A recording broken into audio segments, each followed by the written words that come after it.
यानंतर एक मोठी बातमी येते. परभणीतील सोमनाथ सूर्यवंशी मृत्यू प्रकरणी पोलिसांवर गुन्हे दाखल करण्याचे आदेश हायकोर्टाच्या संभाजीनगर खंडपीठाने दिले. वंचितचे प्रमुख अॅडव्होकेट प्रकाश आंबेडकर यांनी सोमनाथच्या आईच्या वतीनं याचिका दाखल केलेली होती. स्वतः प्रकाश आंबेडकर यांनी या प्रकरणामध्ये न्यायालयामध्ये बाजू देखील मांडलेली होती आणि त्या प्रकरणात आता ही मोठी बातमी येते. अधिक माहिती घेऊया आमचे प्रतिनिधी पंकज क्षीरसागर यांच्याकडून.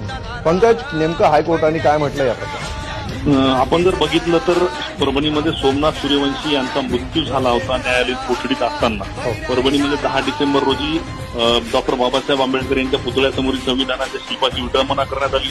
11 डिसेंबर रोजी परभणी बंदची हाक देण्यात आली होती. त्यानंतर काही समाजकंटकांनी धुडगूस घातला होता आणि यानंतर 15 डिसेंबर रोजी पोलिसांनी जे काही लाठीचार्ज केला होता त्यानंतर 15 डिसेंबर रोजी सोमनाथ सूर्यवंशी यांनाही ताब्यात घेऊन अटक करण्यात आली होती.